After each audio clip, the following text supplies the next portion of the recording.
থেকে চলে যায়।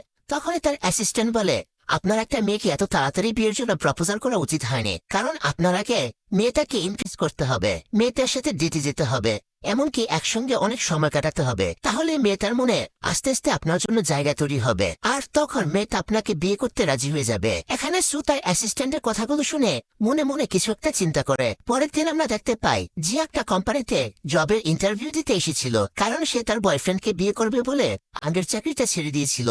কিন্তু এখন যেহেতু তার বয়ফ্রেন্ড তার সঙ্গে চিট করেছে, এজন্য সে এখন নতুন করে আবারও জব করতে চায়। আর বর্তমানে এই কোম্পানি থেকে তাকে চাকরির ইনভাইটেশন কার্ড পাঠানো হয়, এজন্য সে এখানে এসেছিল। কিন্তু এখানে এসে সে দেখতে পায় এই কোম্পানির সিও হচ্ছে সু, অর্থাৎ সুই তাকে তার কোম্পানির জবের অফার পাঠিয়েছিল।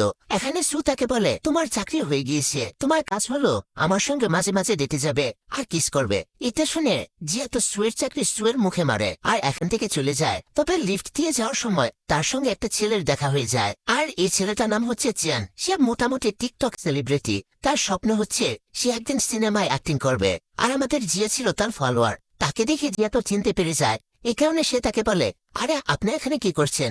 আমি অনেকদিন ধরেই আপনাকে ফলো করি, আমি আপনার সব ভিডিওগুলো দেখি, আমার কাছে আপনার ভিডিওগুলো তো অনেক বেশি ভালো লাগে। এদিকে তখনই সু এখানে চলে আসে। তবে এখানে সুয়ার চ্যানের কথাবার্তার মাধ্যমে জিয়া বুঝতে পারে চিয়ান হচ্ছে সুয়ের ছোট ভাই, তবে তারা একে অপরের আপন ভাই ছিল না, সৎ ভাই ছিল। তারপর সু জিয়াকে বলে, আমি তোমাকে অনেক ভালো স্যালারি দিব, তুমি তোমার সিদ্ধান্তটা আমাকে জানাতে পারো। জিয়া তখন সরাসরি বলে দেয়, যাই হয়ে যাক না কেন আমি কোনোভাবে আপনার চাকরি করব না। এদিকে সুয়ের ভাই পাশ থেকে তাদের এসব কথা শুনে বুঝতে পারে এখানে সু নিজেই জিয়াকে চাকরির জন্য অফার করছে। এটা দেখে চিয়ান ভাবে সু নিজে তার কোম্পানিতে কাউকে চাকরির অফার করছে, তার মানে এই মেয়েটা যেমন তেমন মেয়ে না, নিশ্চয়ই সু এই মেয়েটাকে পছন্দ করে। এই কারণে চিয়ান জিয়াকে তার সঙ্গে ডিনারের অফার করে, কারণ তার মাথায় একটা প্ল্যান ছিল।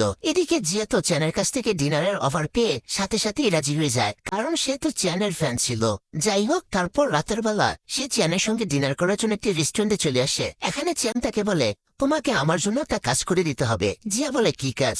চিয়ান বললে, তুমি আমার জন্য আমার ভাই সুয়ের সাথে ডেট করবে, আর তার সঙ্গে থেকে তার সিক্রেট গুলো কৌশলে জেনে আমাকে জানাবে। চিয়ান জিয়াকে এ কথাগুলো বলছিল কারণ সে তো সুয়ের সৎ ভাই ছিল, এই কারণে সে সুয়ের সফলতা নিয়ে হিংসা করে। আর এখন সে চায় সুয়ের সিক্রেট গুলো জেনে সুয়ের কোম্পানিটাকে ডাউন করে তার নিজের মায়ের কোম্পানিটা উপরে তুলবে। তাছাড়া সে জিয়াকে দিয়ে এই কাজটা করাতে চাচ্ছিল, কারণ সে ভালো করে জানে জিয়া তার ফ্রেন্ড, তাই সে তার সব কথাই শুনবে। আর এখন এরকমটাই হয়, জিয়া চ্যানের কথায় রাজি হয়ে যায়। এদিকে তখনই সুয়া ভাই এখানে চলে আসে, আর জিয়াকে তার ভাইয়ের সঙ্গে দেখে অনেক রেগে যায়। তারপর সে তার হাত ধরে টেনে এখান থেকে নিয়ে যায়। যাই হোক, তারপর সু জিয়াকে বলে, আচ্ছা আমি কি করলে তুমি আমার সঙ্গে ডেট করবে? তুমি কি চাও?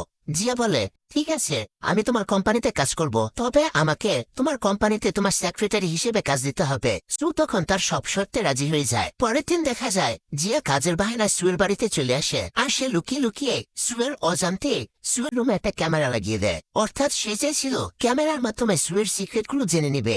এমনকি জিয়া বাইরে এসে একটা লোককে কিছু টাকা দিয়ে বলে, আপনাকে শুধুমাত্র 5 সেকেন্ডের বেশি সময় ধরে সুকে টাচ করে থাকতে হবে। অর্থাৎ জিয়ার প্ল্যান ছিল এই লোকটা সুকে 5 সেকেন্ডের বেশি সময় ধরে টাচ করে রাখলে সুয়ের চেহারা পরিবর্তন হয়ে যাবে, আর সেটা জিয়া লাগানো গোপন ক্যামেরায় রেকর্ড হয়ে যাবে। এতে করে সুয়ের সবচেয়ে বড় সিক্রেটটাই রিভিউ হয়ে যাবে। পরের দিন জিয়া তার গোপন ক্যামেরায় রেকর্ড করার সে ভিডিওগুলো দেখছিল, কিন্তু সেখানে সুয়ের চেহারা পাল্টে যাওয়ার কোনো ভিডিওই ছিল না।